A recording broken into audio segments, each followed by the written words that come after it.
Okay, good evening. I'd like to call the regular school committee meeting to order.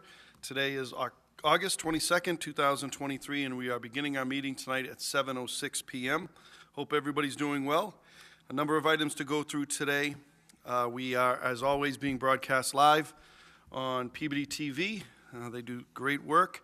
The minutes are being recorded by our recording secretary, Laura Bowe, and as always, anybody would like to weigh in during the meeting or at the time for public participation, please signify on the network and we'll be able to bring you into the meeting at that time.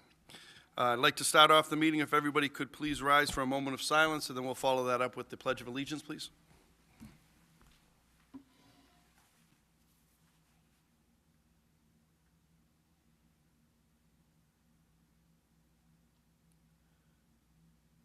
Thank you.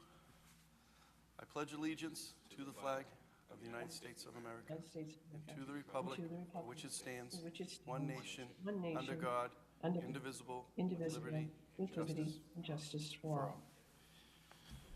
Okay, thank you, everyone. We do have minutes from our July 18th, 2023 regular school committee meeting. I'd like to open those up for discussion and or a vote.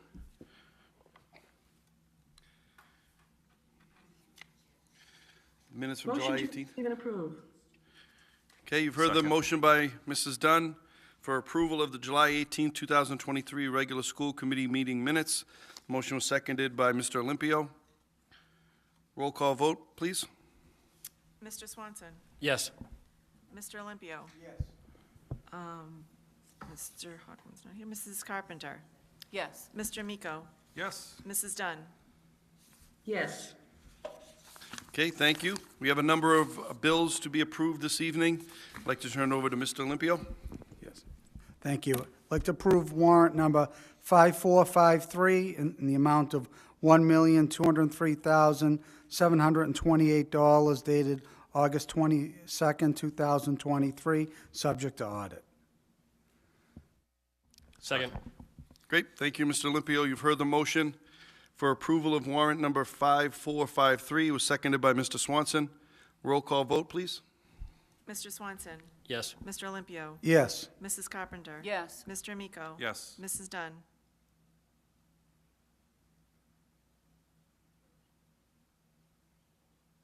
Mrs. Dunn.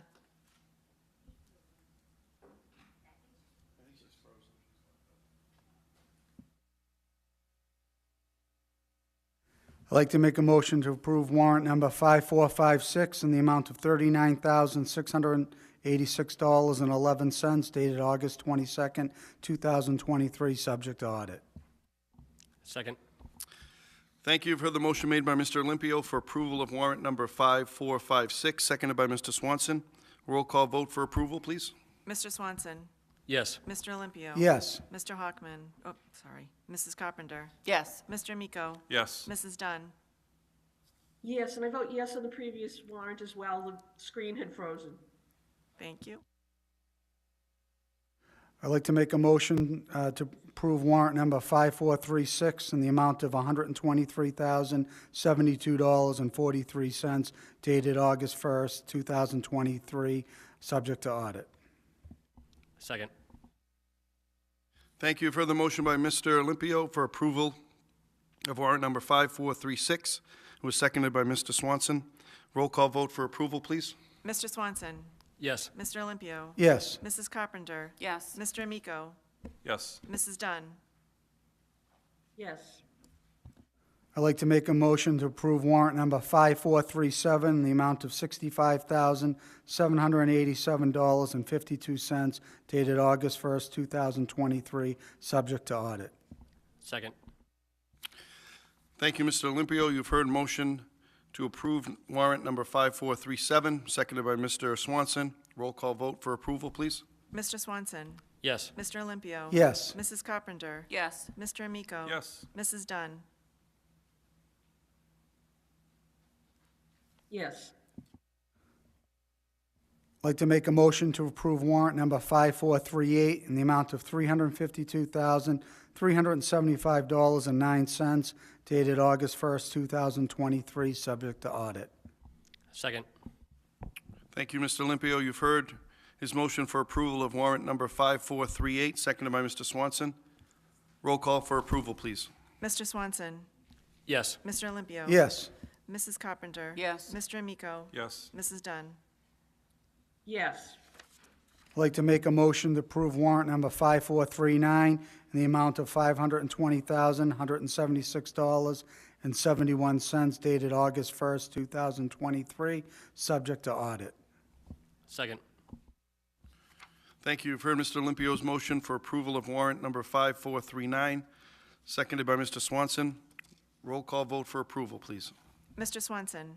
Yes. Mr. Olympio. Yes. Mrs. Carpenter. Mr. Amico. Yes. Mrs. Dunn. yes, Great. Thank you, Mr. Olympio. If there's no objection, I'd like to go out of order to item number 7-2, communication for Mr. Simmons. We have two of our very best educators here today, Mr. Simmons and Mr. V, and I wanted to, if there's no objection, go right to them on this item. Okay. Thank you, Mr. Mayor. At our June school committee meeting, we discussed some updates to the instrumental music program. There were some questions from some committee members regarding that, and Mr. Simmons has joined us today with one of our elementary music teachers, Mr. Vascalonis, which we're very happy, Vasconcelos. We're very happy that he's here as well. So I have a presentation to share with you all from Mr. Simmons, and then he's here to answer any questions as well. So I'll turn it over to you, Mr. Simmons.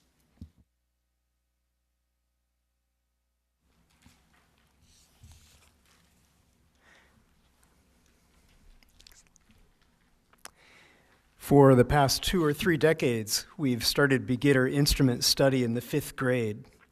During the late 1990s and early 2000s, we pulled students from classroom instruction for small group lessons. During the 2010-2011 school year, we transitioned to a modified pull-out model where interested students were essentially pulled from general music instruction to meet with the instrument lessons. With the 2020-2021 school year, our elementary schools adopted a new specialist schedule to best support grade-level common planning time across the district. With the present specialist schedule, each grade level receives specialist instruction at the same time of day across the district. For the past 3 school years, we've reverted back to a pull-out method or pull-out model where students are pulled from regular classroom instruction. We've worked diligently over the last 3 years to avoid pulling students from math or English language arts. During a directors and principals meeting this past May that focused on a district initiative intended to ensure consecutive minutes of instruction in ELA, math, science, social studies, and writing, pull-out instrument instruction was deemed unworkable, and our department was directed to find a different way to schedule instrument lessons that did not compromise regular classroom instruction time. Dr. Higgins and I investigated our options and agreed that moving beginner instrument instruction from 6th grade, or to 6th grade rather, was the most viable choice. Our Higgins Middle School schedule supports 2 exploratory blocks each day, and with the prospect of consistent daily meetings, beginning instrument study in the 6th grade has some distinct pedagogical advantages. Like all our performing ensembles, the 5th grade instrumental program saw precipitously declining enrollment during the 2020-2021 school year. Of greater concern, however, is the steady decline since 2016. Since instrument study in the Peabody Public Schools historically required families to rent an instrument, we speculate that the declining enrollment could be related to families' growing reluctance to enter into a rental contract. To generate excitement for beginner instrument study, our elementary music teachers will craft lessons that provide our 5th graders with hands-on experience in playing the trumpet, clarinet, and flute. We're working with our business manager to access funds from the Ruth Rappaport bequest to procure a classroom complement of each instrument. This is an ambitious undertaking, but we strongly feel that exposure to band instruments in the 5th grade, along with a sustained effort to procure district-owned instruments, is integral to ensuring equity and access for beginning instrument study in our school district. With the goal of providing hands-on experience with instruments for all of our district's fifth graders, we will need to develop and implement sanitization procedures. Our research indicates that these procedures do not require any specialized equipment, but the process is a bit time-consuming, especially for the number of instruments we hope to procure. We will work to identify a staff member willing to accomplish the sanitization work and compensate them with a per diem stipend. Logistics and storage are among the other concerns that we will work to find solutions. During our professional development session next Wednesday, our music staff will engage in with three different specialists, each offering hour-long methods review for the target instruments, trumpet, clarinet, and flute. Next week, our music staff will begin crafting lessons that feature hand-on experience with instruments. And this fall, we will continue to draft related communication with students and families. In the meantime, our performing ensembles are active and thriving. Our ensembles and productions are woven into the fabric of our community and remain a point of pride for the city of Peabody. Certainly open to questions if that's appropriate. Thank you, Mr. Simmons. Open it up now for any comments or questions.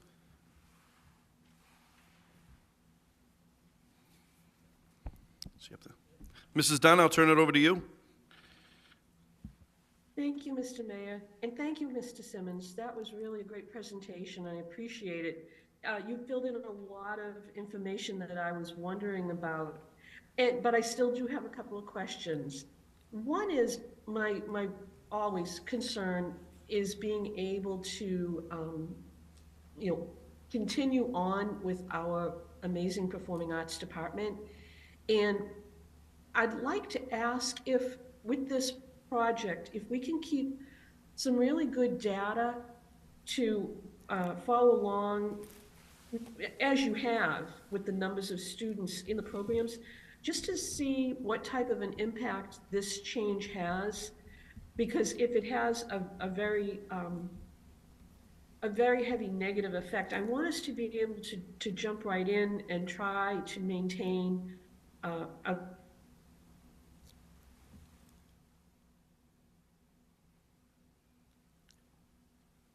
Frozen.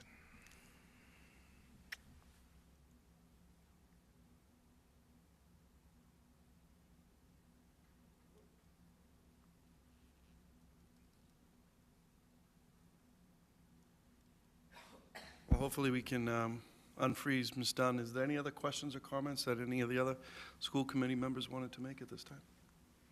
Mr. Swanson? Thank you, Mr. Mayor. Through you to Mr. Simmons. Obviously, we've had conversations about this, and as previously, I support your structure you're putting in place, as well as the reasons why. I can speak for knowing what's going on in the high school, that we're seeing decline in the band there. I think that's part of, that's because of the numbers that were earlier as they progress through middle school up through the high school.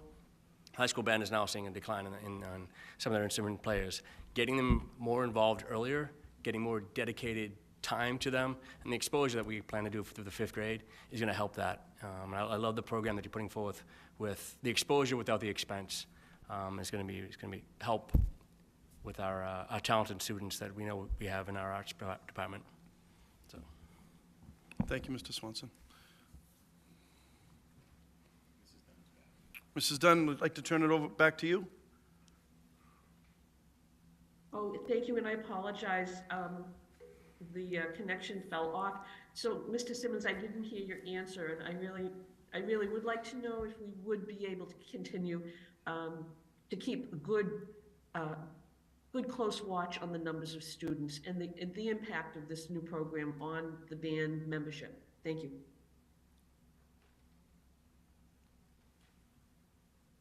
Yes. Yes. We have the capacity to keep very accurate records of student enrollment in our programs. I'm pleased to report that the staff has been very supportive in helping me gather the information for the past decade.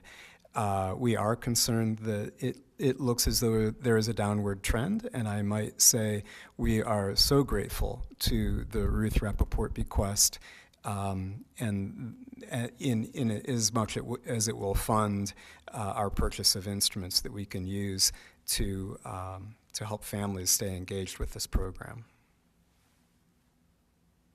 That's great. Thank you, Mr. Simmons. You're welcome. Thank you, Mrs. Dunn. Any other questions or comments? All right, Mr. Simmons, thank you. You're welcome. Mr. V, thank you.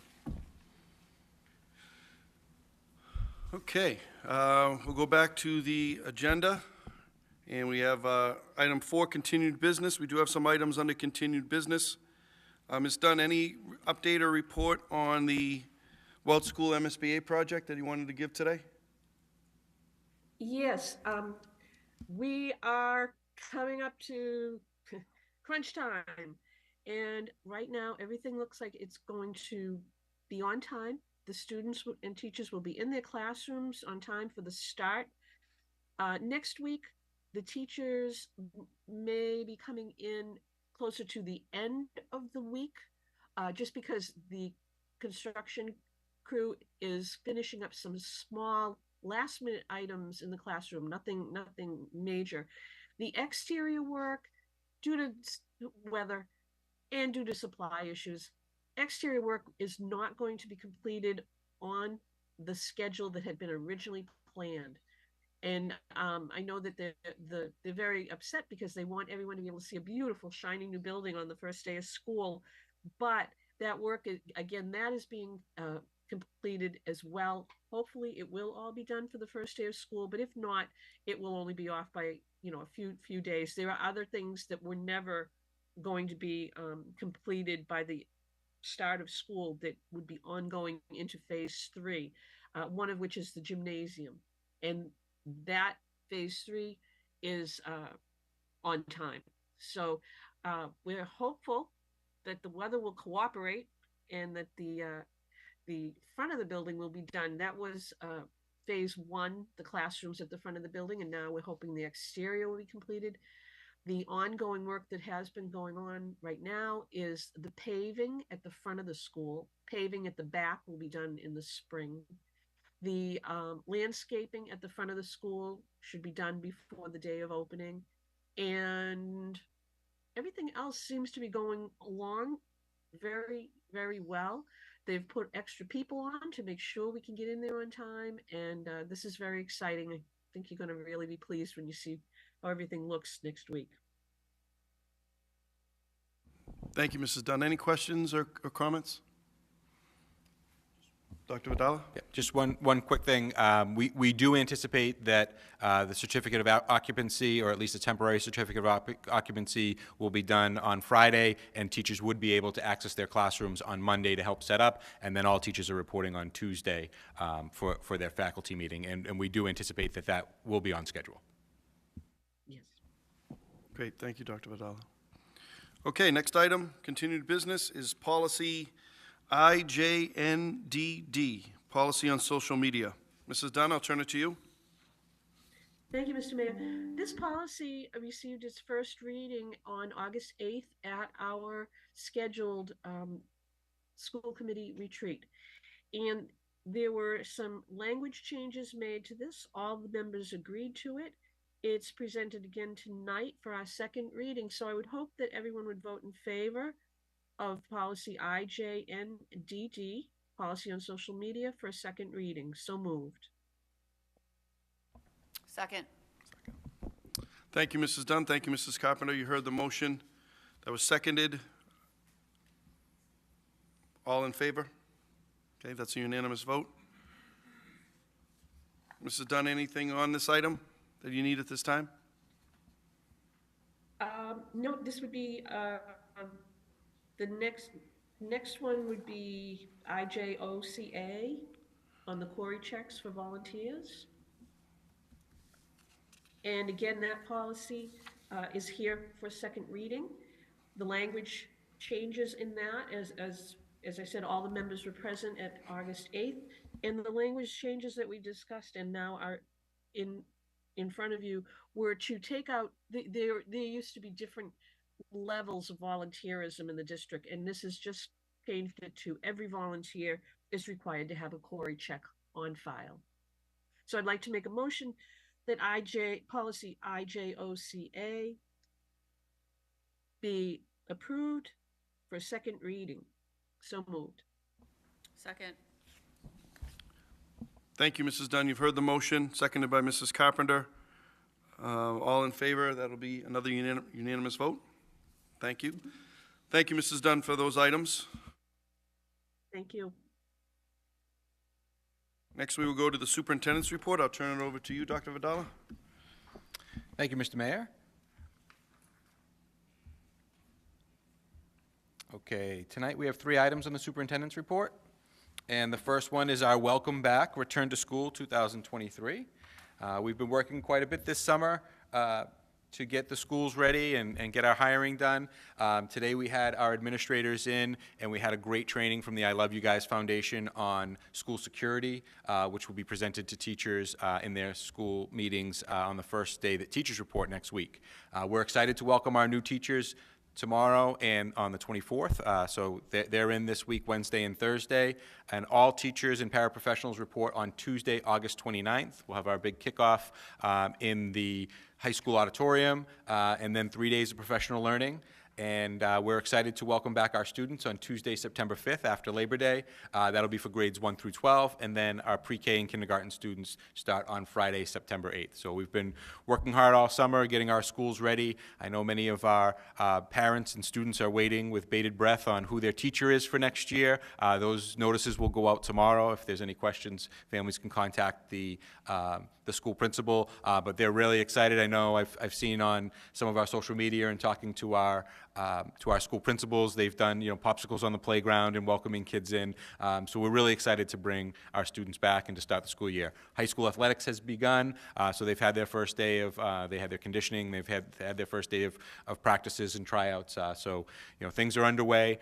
We do have a after Labor Day start this year, so our teachers will be in before Labor Day, but our students and families will be back on the Tuesday after Labor Day.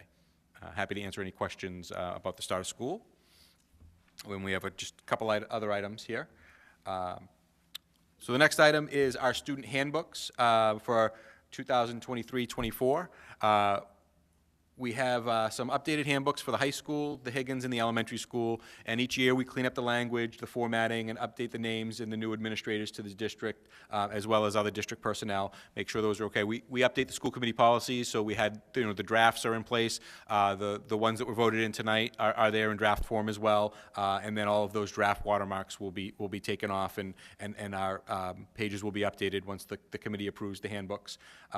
We'll continue this year with a single signature page for our handbook acknowledgement, field trips, acceptable use, Chromebook. That was something we started last year that was very much appreciated from the parents, so that they didn't have 10 forms to sign on the first day, and the teachers as well. So we make sure that those are in place. Within your packet, there are one-pagers from each of the groups, the high school group, the middle school, and the elementary folks, just outlining what the changes were this year. But, happy to answer any questions from the committee. We would require a vote to approve the handbooks and to update the website. But happy to answer any questions beforehand. Thank you, Dr. Vidala. Any questions at this time? Okay, you do need a vote? Yes, in order to post the updated ones, we would want a school committee vote. I'll open that up to the committee. Through you, do we need Yes, a vote Mr. for each handbook or as a group? No, we can just do a motion to follow the direction of the superintendent to approve the handbooks. Thank you.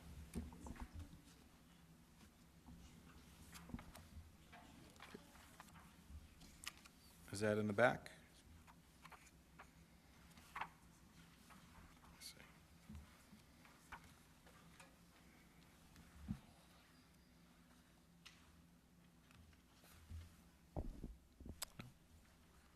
And I can have Ms. Marcarelli update as well, if we need additional copies.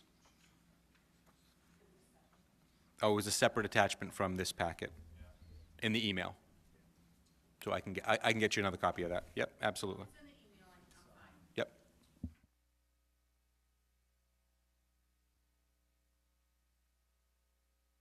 Mr. Chairman, Go ahead, Mrs. Dunn. I just want to thank Dr. Vidala. As the parent of multiple children, I think that it's wonderful to have that single signature page for the start of the school year. So I know you said people were very pleased by it.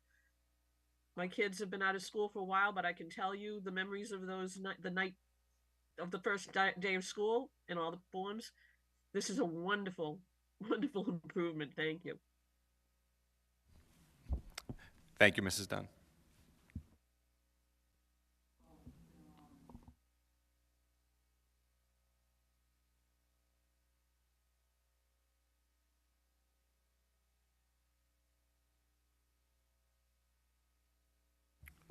Okay, any motion?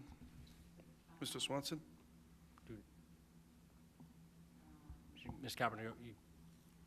Sorry. No, that's fine. Don't want to rush.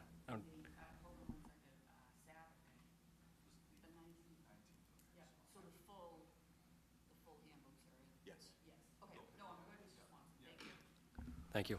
I'd like to make a motion to follow the recommendation of the superintendent to approve the student handbooks for 2023-2024 school year. Okay. Thank you, Mr. Swanson, for the motion, seconded by Mr. Olympio. All in favor of approval? Thank you. Aye. Oh, thank you, Mrs. Dunn. The last item is the district improvement plan and goals for the district. So we met today, as I said, as a leadership team. We reviewed the goals. And as you know, in education, there are a lot of initiatives every year. And, we're really focused on our improvement, and, we want to adopt multi-year goals that are ambitious that we can really follow. So we have two district SMART goals this year. One is our student learning goal, and the second one is our professional practice goal. And so again, we align with our mission of hope. So this one is high expectations and personalized learning, and our overall student learning goal is around excellent achievement.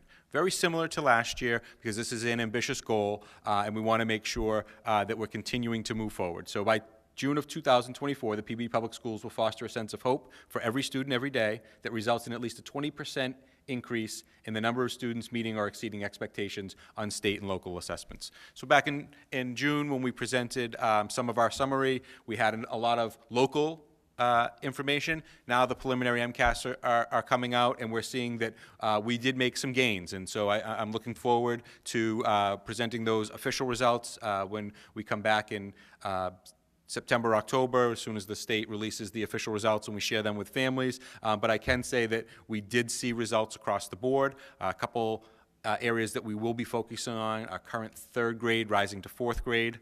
We're really impacted by the pandemic. And last year's sixth grade class, with that transition to middle school, was also an area. And we'll talk about that, but we had a great meeting today with our principals. So we really want to talk about our student learning, focusing on the achievement, supporting our kids, and all the things that align with that. And our next goal, again, very similar around a sense of belonging, making sure that our students feel known and valued at school. And I wanted to highlight the change in this one, because we've talked a lot about mental health and we've talked a lot about the health and wellness of our kids, but we didn't explicitly state it, and that's something I know the committee has been very passionate about and very supportive of. So as we look at our professional practice goal and increasing that sense of belonging, we wanted to add that. So by June of 2024, the Peabody Public Schools will foster a sense of hope for every student every day that results in an increased sense of belonging and an improved sense of health and wellness for our students, staff, and families, as measured by our attendance rates, graduation, discipline rates, as well as the data that we obtain from our surveys, observations, and qualitative data. So a little change, but I feel like this is a really strong impact. I think health and wellness has really been on everybody's mind, and we talk about it a lot. So I want to make sure that we put it here in our goal and that we measure it. So these would be our two SMART goals, and we shared these at the retreat on August 8th, but I wanted to present them publicly. And then, of course, we have our district improvement plan with all the initiatives that are contained in there. But these are really what we want to share with. They help our alignment across the district and really drive the mission home of what we're trying to accomplish. So happy to answer any questions. And this is something that we'd like to present to our teachers as well next week as they come in, and they'll help really lead the work that we're doing this school year. Great, thank you, Dr. Vidala. I'll open that up. Mr. Swanson? Thank you. Through you, Dr. Vidal. I appreciate what you and your staff put together here. Kind coming from an engineering background, you have measurable and achievable, which is obviously goals that how you want to measure goals.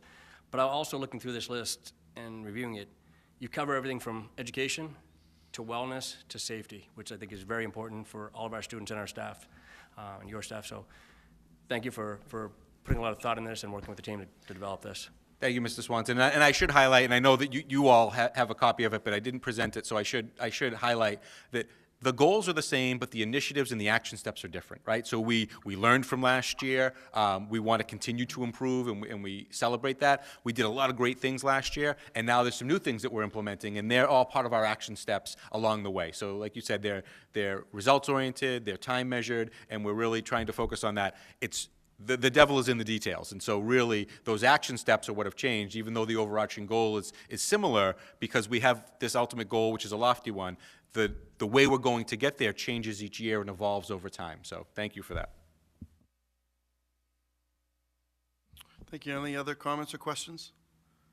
Okay, and Yes, and if we could have a motion to approve the goals, and we'll get to work right away. thank you. You've heard the motion for approval by Mr. Swanson, seconded by Mr. Olympio. All in favor? That's a unanimous vote. Thank you for that. Thank you, Mr. Mayor. That concludes the superintendent's report. I know we have a lot of other items, especially in written communications, that we're excited to share, but for now, that concludes that report. Thank you. Okay, thank you. Next item is public participation. Is there anyone in the audience today that would like to come forward and speak? Please, Mrs. Henry, come on up.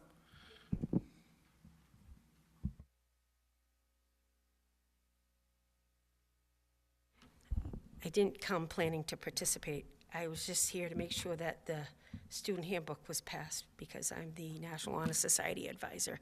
I am Mary Henry. I am a Peabody resident. I live at 15 Fay Avenue, Peabody. I'm rising to speak with regard to this policy on social media.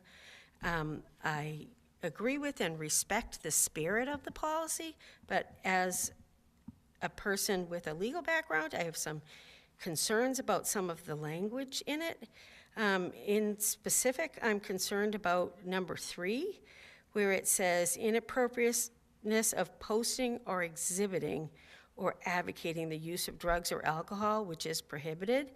As an adult, it is legal for me to drink alcohol, which I rarely do, I just want to be clear about that, and use certain drugs are legal in this state, marijuana, again, something I've never done, but my point is, does that mean you can't be in a picture with somebody with a glass of wine? I mean, I find that concerning, the use of exhibiting, the word exhibiting. I agree with anyone who knows me as an educator. I give anti-drug speeches all the time to my students. I'm well known for that. But I think saying that an educator can't post a picture of themselves with a glass of wine or even a joint, to be honest with you, not that I would do that, but I don't want to sound like I'm this crazy wild person, just so we know, because I'm really not. Those nuns got me. But anyway, my point is I'm concerned about that language, and I would suggest that maybe you reconsider the word exhibiting, because if you're at a family cookout and somebody else is holding the glass of wine, is that a violation of the policy? I don't know, and that's concerning to me.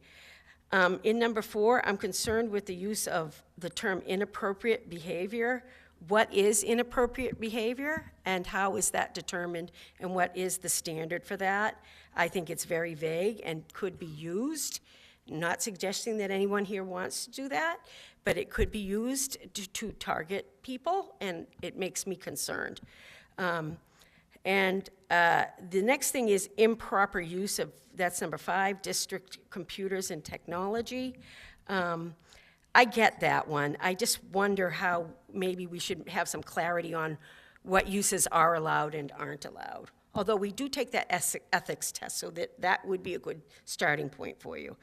And again, failing to exercise good judgment, that is very amorphous and not so clear, and it concerns me that, again, that's a term, like who decides what good judgment is? People stand up for things that they believe, and like you just said a few minutes ago, Dr. Vidal, the devil's in the details, And I will say one of my favorite quotes is, oh shoot, I wasn't planning to say it, but basically, I'm going to paraphrase it, really. If you don't speak up sometimes and say things that people don't want to hear, then we don't have progress and change. And I personally have taken a lot of risks in my life and my career on that end, and I've always felt like I was just and used good judgment. Not everybody has always agreed with me about that. And I think we need to be more clear and precise about what these things mean if you're going to make it a policy for your employees, subjecting people to potential termination. I think it's just, I do have some concerns about the phone number situation, just because in today's world, I like the idea of keeping the principal as part of it or something, but I think it's hard to not talk to your, like for a coach to talk to their players and things like that. I don't know if we can come up with some sort of a solution that includes administrators, because I think you're right, it's better that it's all transparent, then anyone can see. I would never say something to a child that I wasn't willing to share with you all, but I think in the 21st century with communication, cell phones is the first place we go. They don't read their emails, by the way. A lot of them, we know that. You know that, Mr. Miko, as an educator. I know you can't say anything, but you know. Those are my concerns, and I'm not saying them because I think that this is a wrong or a bad thing to do. I think just the language maybe needs to be tightened up a little, and that is my thought. And I wasn't planning, like I said, to speak, but when I read it, I felt like I needed to speak. Oh, I know. The only thing necessary for the triumph of evil is for good men to do nothing. That's my quote. I love that quote. It's my favorite quote. Anyway, thank you for your time. I think you're doing a wonderful job, and I'm looking forward to another fantastic school year. And we're going to do some great community service with the National Honor Society, so thank you. Thank you, Mrs. Henry. Okay. Anybody else in the auditorium or the library that would like to come forward? The microphone is open. Seeing no one, do we have anybody online, Dr. Vidala? Okay. Next item, written communication. We have 3 items regarding handle number 2. Written communication number 1, very exciting. Dr. Vidala, I'll turn it over to you. Thank you, Mr. Mayor, and I appreciate you allowing me to share this. I thought about it. Very exciting. Very exciting. I appreciate that. So I am very pleased to report that Peabody Veterans Memorial High School has been selected by the MSBA to be part of a senior site visit. This is not an invitation into the core program yet, but it is, and I add my own yet. It's not an invitation into the core program, but I cannot emphasize enough that this is such a big deal for us. It's a huge honor to be considered and to have a senior site visit. I want to thank Mrs. Dunn for her incredible work that was done on the statement of interest. Our statement of interest was really much more involved this year. We had started in January and worked all the way through April to really submit a strong statement of interest. And the MSBA is taking a closer look at the high school, which is well-deserved, and this community deserves a new high school, and this is a huge step forward along that path. So I am so excited about this, and I'm excited for our teachers and our students and our family and our community as a whole. And so, Mr. Mayor, I know you have a lot to do with this, and you have a lot to say about it, but this has been a long time coming, and it's a lot of work from everybody on this committee, and especially from your office, to really keep persistent about telling everybody that needs to know that Peabody needs a new high school, and the community supports it. So I'm very excited, and this is just one more step forward in the right direction. Great, thank you, Dr. Vidala. You said things very well there. I really don't have much to add. I'm trying to temper my expectations, our expectations a bit, because certainly it's not a full invitation yet, but this is a big step for us, one we haven't been welcomed into in the last few times that we have submitted our application. So to get to this point means that they're certainly going to take a real look at it, which as I think all of us want to do. And we did this with the Higgins Middle School some years ago, with the Welch School as well. There was a site visit and some research and information shared and exchanged, and we've seen the finished product. This beautiful school, the Welch, we're going to be opening up here fully in a couple of weeks that we're really excited about, and this is a really promising step But again, I'm trying to temper my expectations and not get too excited, knowing full well what a new high school or a major renovation could mean for our city, our students, our educators, and for the city of Peabody for generations to come. So it is exciting. Looking forward to the next step. Any other comments or anything on the item? Okay. So thank you. And then also we have our item number 3, the July report from the Bay State Textiles. We'll move to receive. Motion made by Mr. Amico, seconded by Mrs. Carpenter to receive that report. All in favor? That's a unanimous vote. Okay, subcommittee reports. Subcommittee reports, Education Subcommittee, Mr. Amico. Thank you. Thank you, Mayor. Through the chair to the committee, on August 3rd, I believe, we met with Dr. Chase. In attendance were Dr. Vidala and Mr. Hockman as well. And Dr. Chase really went over a lot of the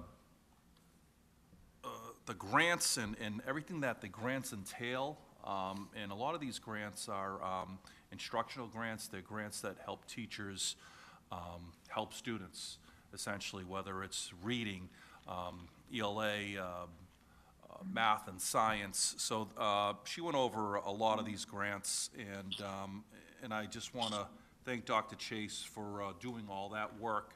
The protocols and the rules that you have to follow in order to A, receive the grants, and then B, maintain them are very thorough, and Dr. Chase does a great job of really managing those grants. So it was a pleasure to meet up with her and talk about those things. And again, these are grants that are coming into our district from the state, and they're here to better our teachers and better our students. So, and I know at some point Dr. Chase will give us a full rundown again on everything that she has done and brought into our city. But at the end of the day, our teachers and our students are really seeing the benefits of that. So I just want to thank you, Dr. Chase. Great. Thank you, Mr. Amico. Finance, Mr. Olympio, anything to report? Nothing new to report right now. Thank you. School safety? Nope, nothing new to report. Okay. We'll hold athletics and wellness, quality and standards. Mrs. Dunn, anything to report? Nothing this evening, just that we're going to finish up those 2 policies that we did have at our school committee day away, August 8th. There was some work to be done on those, and they were not ready for presentation tonight. Okay, thank you. Parent and student advisory boards, Mrs. Dunn? No, nothing to report this evening, but I'm going to come out with a year-long schedule so that folks will know when to anticipate those meetings, and then we will stick with the schedule that works for everyone. Thank you. Thank you. Building and grounds, do you want to hold that, Dr. Vidal, or did you want to? No, I'm here. Oh. I'm here, Mr. Mayor. Oh, excellent. I'm sorry, Mr. Hockman. I didn't see you behind me. No. So please, building and grounds, I'll turn it over to you. Thank you. We conducted a subcommittee meeting yesterday. In attendance were His Honorable the Mayor, Dr. Vidal, Dr. Higgins, and Mr. Swanson.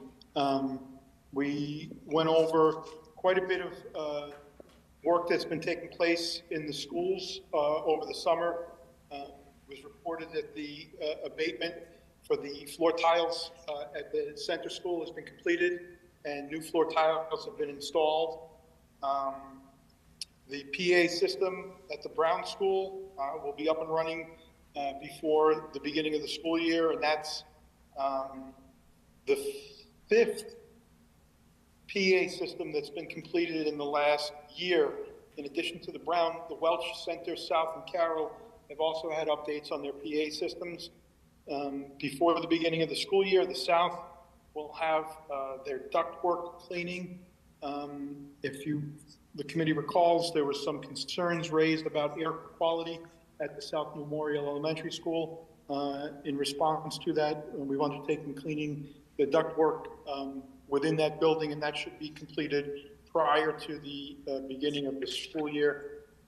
It's already been reported, Dr. Vidal, with enthusiasm and excitement, but tempered, as the mayor has mentioned, that the MSBA will have a senior site visit this fall at Peabody Veterans Memorial High School. And I too would like to thank everybody involved with the statements of interest that have been put in year after year after year for a new high school in Peabody. And hopefully I'm not tempering my optimism as much as the mayor may be. I'm extremely excited and look forward to that site visit. The center school project is, going to continue. We are in the process of formulating a committee for that work and anticipate announcing the members of that committee within the next week or two. We also are expecting to have a community meeting set formed. We're expecting to have a community meeting sometime, hopefully by the end of September, for the center school. And those were the highlights of the meeting that we had yesterday. So there's a lot going on, a lot of good stuff. In addition to that, I want to thank all the custodial staff and everyone else involved with the deep cleaning that has taken place in all 10 of our schools over the course of the summer. The custodians work extremely hard all year round, but in particular over the summer, to make sure that the schools are spick and span and ready to shine for the beginning of the school year. So I just want to give them a shout out and thank them for all their hard work. Thank you, Mr. Hockman. Very good report. Appreciate that. Special Education Parent Advisory Board, Mr. Olympio. Thank you, Mr. Mayor. I want to thank Ms. Crompton. She lined up some speakers for our CPAC-CPAB meetings for 2023 and 24. Our first meeting is September 19th. It's right here at the Higgins at 6 o'clock. And I'm looking forward to that because we're going to elect CPAC members. Also, too, it's going to be a meet and greet with the director and team chair people. And also, we're going to discuss how to read an IEP. And again, throughout the year, we're going to have some really good speakers. And we're working on the end of April, which I'm excited for. It's a resource fair. And what we would like to do is invite local doctors, dentists, barbers, to come to this fair because obviously children that have different special needs, going to the doctors, going to the dentist, going to the barber, it's very hard to find these types of people. So Ms. Crompton and myself are going to work on this fair, and hopefully we can get some vendors lined up, and I'm really looking forward to that. So I'll keep everybody posted. I'll post the schedule on my social media. I believe it's posted on the school's website already, but in future meetings, I'll certainly be promoting the upcoming meetings for each month. So September 19th, here at Higgins at 6 o'clock, it's going to be a meet and greet, and we look forward to seeing everybody. Thank you. Thank you, Mr. Olympio. City Council Legislative Delegation, Mrs. Nothing Carpenter? to report. Okay. Mr. Hockman will hold on redistricting Thank you, Mr. Mayor. and Performing Arts. Mr. Swanson? Yes, thank you, Mr. Mayor. A couple quick things. Getting ready for the beginning of the school year and starting performances. The chorale members have worked up a performance for this coming Thursday's freshman orientation, so they're going to be performing in front of them and gathering some more members. They're also performing at Where in the World, an annual celebration at the Region YMCA, so I'll be preparing for that. Band camp starts next Monday, Tuesday, and that's preparing our pep brand for the football season. So the new selections for the band to be playing as the football team is performing. And then during the second week of school, we're going to start auditions for Stage 1 play this year, our fall play, which is going to be kind of a popular one. People might like it. Mamma Mia, very popular selection, and I think we know the students will do awesome on it. So we'll keep everybody in the city aware of that so we can come out and support everybody. That's terrific. Thank you, Mr. Swanson. We do have one item under new business. It's the new police safety headquarters building. Mr. Amico, I'll turn it over to you. Thank you, Mr. Mayor, school committee members. So I wanted to put this on the agenda because I think we had a couple of meetings. We met in the mayor's office, and we got a really nice rundown about the new police safety headquarters that is being proposed to be built. And then there was a community meeting on August 9th where the community was able to come in here at the Higgins. And I just wanted to get some discussions going and possibly even take a vote on transferring land, because the site would be right up here on the Higgins, adjacent to the existing police station, and I think we would need to transfer land to the city in order for the city to go ahead and build that police/safety building. So I just wanted to open it up for discussion and go from there through the chair. Great, thank you, Mr. Miko. I appreciate you bringing this forward. A couple items I wanted to bring up before we open it up. I wanted to thank Mr. Miko. He's a member of the committee, as well as City Councilor Julie Daigle, who's a Ward 4 councilor. Both live in the area and know the area extremely well. Real excited about this. Our police station has become outdated, and policing has changed dramatically over the last couple of decades, and the need for space and technology and just some new training space is extremely important. And we just can't meet the needs of the department at our current location. So we've been looking at a number of locations in the city, in Centennial Park, some other potential school buildings and city buildings, but we really felt that the right spot for it was right here where it is now, right next to the existing police station, right up on part of the Higgins campus. I personally appreciate having the police station near the middle school, and it's kind of, to me, in a lot of ways, the central part of the city. And I think it's an excellent location. It's a property we already own, which would certainly be a savings for us if we were to purchase property at another location. The cost of property right now is extremely high, as everybody knows. And for those reasons, we felt that it was worth exploring very deeply. We hired a company called Construction Monitoring Services as our owner's project manager. Similar to what we do with the MSBA, we bring in an owner's project manager to kind of keep an eye on things and look out for the city during the construction process. Then we also, after some interviews, hired Tecton Architects. Tecton had a very deep background and a great history of successful projects in the past, very well-experienced group that we brought on as the architects.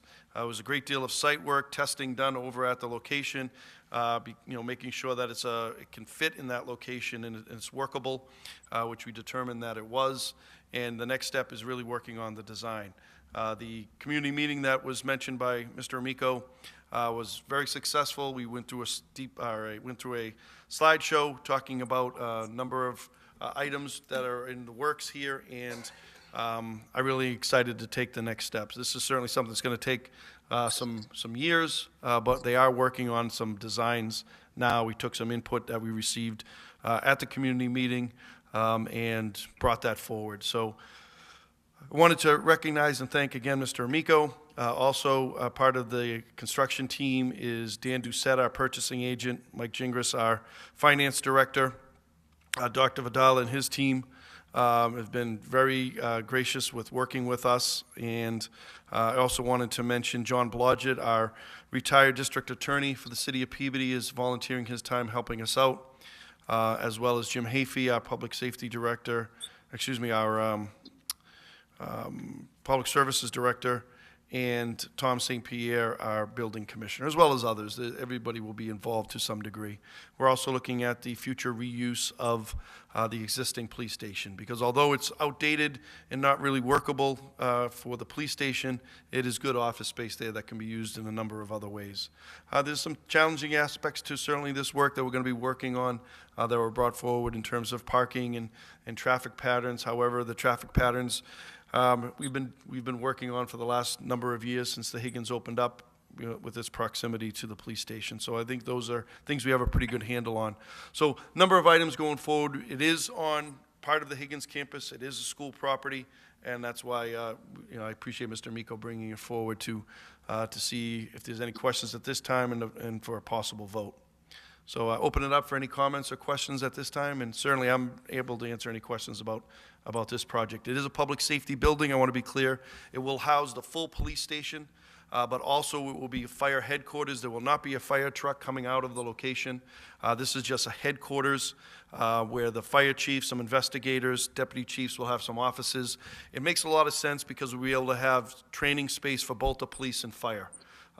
be able to utilize, as well as some gym and locker room space that makes sense, and also an emergency management component to it. Certainly, emergency management has become more and more to the forefront of what we're working on, both in the police station and in the fire stations. So that would be also an important aspect to this project as well. That's why we've determined and labeled it a public safety building, but it will be a full police station with some fire department headquarters and also some emergency management space as well. I'll open it up. Any questions or comments?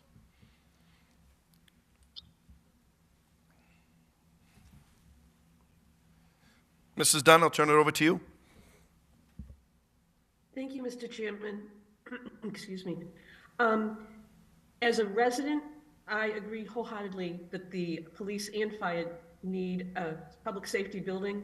The police need a much more modern facility to be able to do the job that they need to do in this current time, as well as as a headquarters for the fire department. But as a school committee member, I'm just not quite ready to vote on relinquishing that land, only because I do hope to have some more details. I'd like to see what the actual impact would be on the Higgins Middle School, on the traffic patterns, on just the utilization of the full grounds. I'd like to also just talk about the fact that there is a lot of infrastructure in that area for the Higgins, for the drainage, and I just need some more information. So I'm not prepared to take a vote tonight. If you do, it's understandable, but I'm still trying to make sure that it's right for the school, and that's where I'm coming at it from. Thank you. Thank you, Mrs. Dunn. Any questions, comments? Mr. Swanson? Thank you. Just for my education, this would be, if we move this forward, a vote to transfer the land. Is there anything legal that we need to do, or is there just to start that process? This vote would be for? It's just, it would be a motion that would be made to relinquish control of that site and allow it to be for some other use besides a school use. I want to make sure, I should have mentioned this in my earlier comments, the proposal would be for it to be on the parking lot next to the firefighter Jim Rice Field. We do not believe there'd be any change in streets, how it is set up now. That is an important component that Mrs. Dunn brought up. That is definitely a factor. In the designs that I've seen, that there would be no change in terms of any of the streets that exist now. All the streets that exist now would remain the same, which is important in terms of the traffic pattern and everything. So that's why I think will be a near identical or extremely similar traffic pattern once the new building is built. But I wanted to make sure that point was made. Mr. Amico? Thank Does that answer your question, Mr. Swanson? Is that? Yes, thank you. Thank you, through the chair. And that area is minimally used by the school. I do know during moving on ceremonies or during a really big event here, we might have some parking on that area there, but it's used very minimally, and I think we can work with the the superintendent and Mr. Busey here at the Higgins when we do have larger events to figure something out, especially during construction and then moving forward. But as an abutter to the land, I live right up the street. I can tell you that parcel is barely used. So. Thank you, Mr. Amico. Mr. Swanson?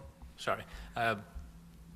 To you, we'll also, when construction is done, we'll also have the ability to replenish some of the parking with the existing building, correct? That could be used for overflow parking for the middle school? Yeah, and that's certainly being discussed right now. I think parking is legitimate as a legitimate issue, as Mr. Amico mentioned. I've seen it busy during those couple of days that was mentioned. I've gone to a number of moving on ceremonies the last few years, and the parking lot is utilized at that time. Otherwise, I haven't really seen it in terms of the sports field use. I've very rarely seen cars parked in that area, or maybe a few. But that would certainly be an issue with the existing police station, sort of a redesign. I anticipate that there'll be parking available there, and that's kind of what we felt when we initiated this proposal in this project was that there'd be some flip-flopping of parking. So we don't have a final plan on that yet, but that is very much part of what's taking place now. Thank you. Thank you. Mrs. Carpenter? Thank you. Mr. Mayor, one of my concerns is the construction process, and I think this might be a little bit early to ask, but the impact of our school day, our in and out noise, construction vehicles during the school year. Will we have any control? Well, I don't think we'll have control once we relinquish that land, but will we have some consideration of building something like that and not interfering with our school day? I think so, Mrs. Carpenter, and that's definitely another important point to be brought up. The good news is that we've experienced that type of project a few years ago when we built the existing school, and we certainly worked together as a city with our public safety officials, our school community, to try to minimize the impact at that time, because school was fully in session while we were building this school. This building that we're going to be hoping to build is certainly not as large as this facility, but I'm sure there will be some challenging issues at times. But no, I very much want the school committee and school administration to be part of all of that in terms of planning and trying to do the work we can do over the summer or when there's downtime as much as possible. I don't anticipate there might be some slight blasting that might be needed, but not nearly to the degree of what the blasting was that took place when we constructed this school, which was very close to neighborhoods, and I don't anticipate anywhere near what it was before. So that makes me feel a lot better about that potential location also. But no, I want this, the school committee, school administration needs to have a seat at that table and play an important role in that. I think that's one of my concerns, is exactly that. A seat at the table, even though we're giving up the land, we really don't have that say anymore. But a seat at the table, a voice to be heard. Mr. Busey knows the logistics of his day and how things are going. And if something's not working well for this building and that school day, if considerations will be made and taken in, just to make sure it's as smooth as possible. Other than that, I'm in full support. Thank you, Mrs. Carpenter. Mr. Swanson? So I got one last one for you. Ms. Dunn's concern about infrastructure, obviously very, very important. I don't know what's out there other than drainage. If we have communications, if we have gas lines coming through there. My assumption is, and I'm kind of throwing you a softball because I know what the answer is going to be here, but I'd like to hear you say it, is that the construction company, our owner-operators, we're going to be in coordination with Dr. Vidala if we have to take down the communications, relocate, if we have to do some drainage that will be impactful to this school, that Dr. Vidala and his staff, as well as Mr. Busey, would be involved in those conversations. Yes, absolutely. That would be without question. I think we've made some great progress in terms of drainage. In this area here, behind us with Scouting Woods, the pond that we built behind here was an important part of our overall plan to help control flooding issues. And I certainly don't want to ever say that we've solved those, but we are in a much better position in our downtown in particular in terms of handling major flooding events. And a lot of that had to do with the work that was done in this general area. So certainly, if we were to construct the building at this location, the drainage would play a huge role in what we do. It's right near the wetlands, certainly the water behind us or to the side of us. All of that will factor very much in terms of what the plans will be. So yes, again, it's interesting. It's a vote to relinquish control. It's one of those, it is city property. We're all working together on this. The school committee would have to vote to allow the construction for a different use. But really, the school, as I said, school administration, school committee, all of us need to be a part of this. And that's why I asked Joe to be on as part of the team, as well as a city councilor. But I expect that this will be an important topic for all of us in a couple years down the road. Mr. Amico? Thank you, Mayor. Through the chair, I did ask similar questions at one of our meetings in regards to drainage and pipes and utilities. And one of the nice things through the chair to Mr. Swanson is that this building is fairly new. It's only 7 years old, so the plans are still there. We know where every, we don't, but the construction people will know where everything is placed. It's not like this building was built 100 years ago and you have to guess, you have to call dig safe. They know where everything is, and the architect and the builder eventually will know where they can and can't dig or whatever they have to do. So that made me feel a little bit better about that this is a fairly new building and everything is on the plan, so to speak. I appreciate that, and I do know that as part of one of the presentations, public presentations, the architect did say that they do have this property's plan, so that makes me feel better as well. I have been in situations where I've had to go find pipe that's been down there for hundreds of years in the city of Boston, so I don't want anybody doing that in our city. Yeah, there's some horror stories about that. So we don't need to vote today. I want to make sure everybody's comfortable. Mr. Hockman? Mr. Mayor? Yeah, Can I Mr. jump in Hockman. here for a second? I'll turn it over to you, Mr. Hockman.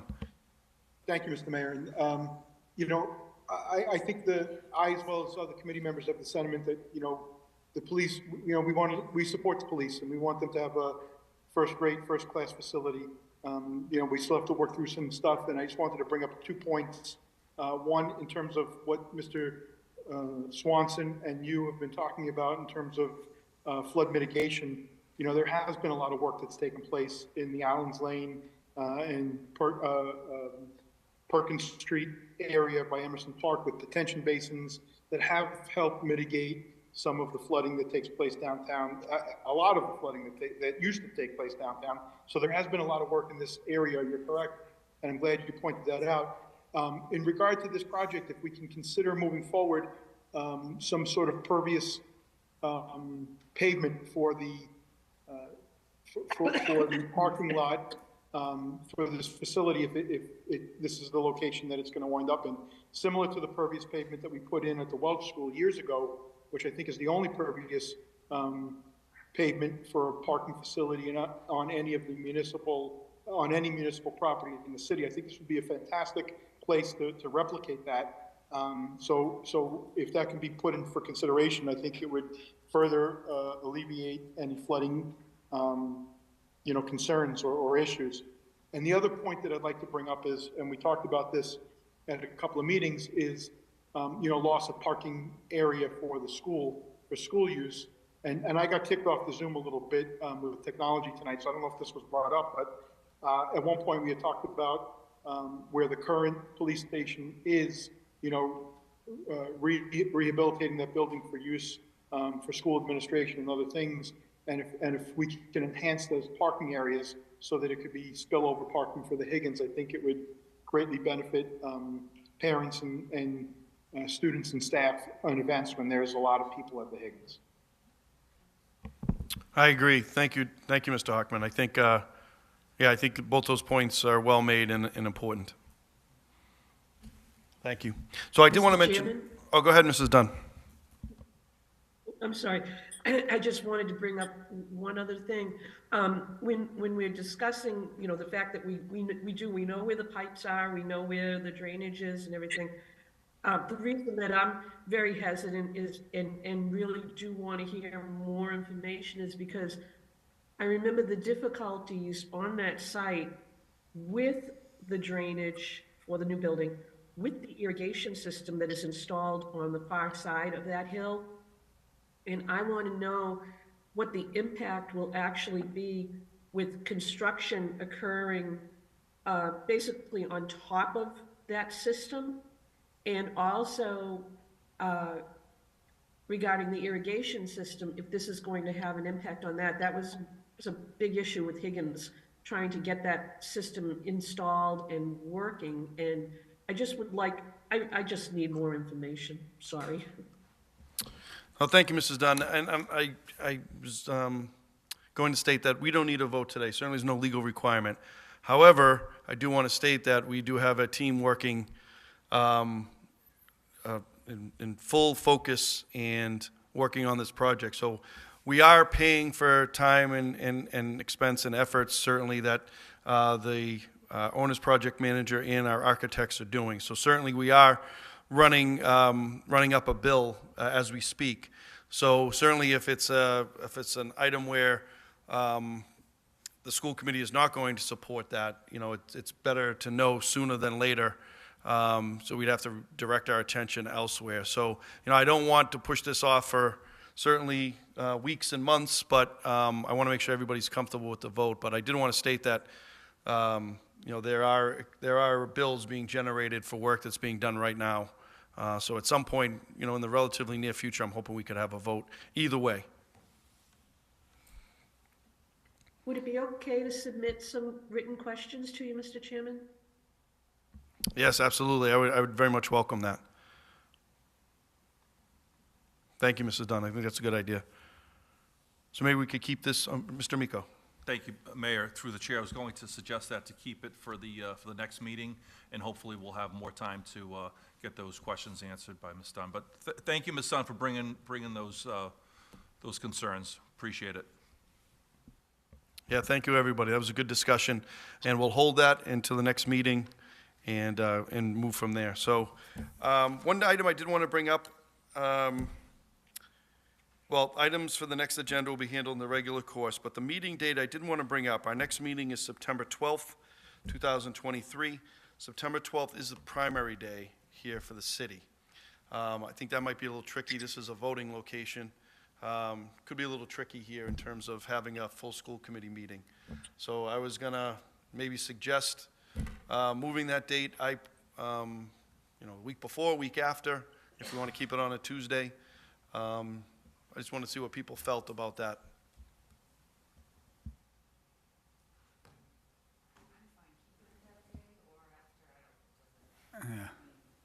Yeah. Monday or the 11th or the 13th? Yep, I'm open to any of those suggestions. I'm good for the 11th, but I think you might have a commitment on the 13th, based on yesterday's meeting.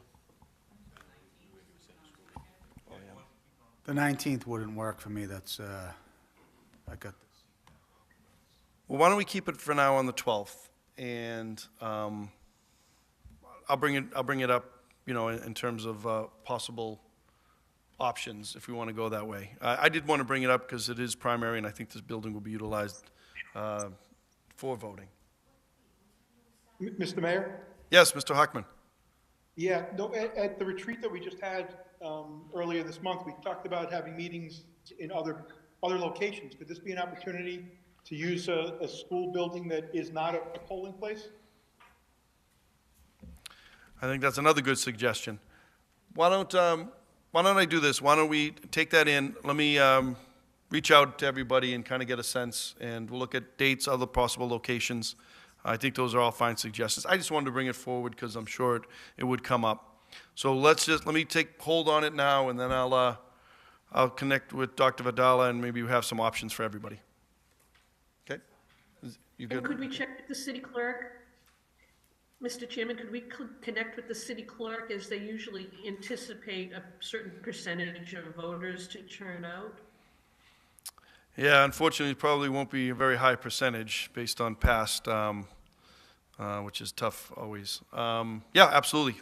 Let me kind of check in with the interested parties, and we'll come up with something that works for everybody. All right, motion to adjourn. All in favor? It's a vote. Thank you, everyone.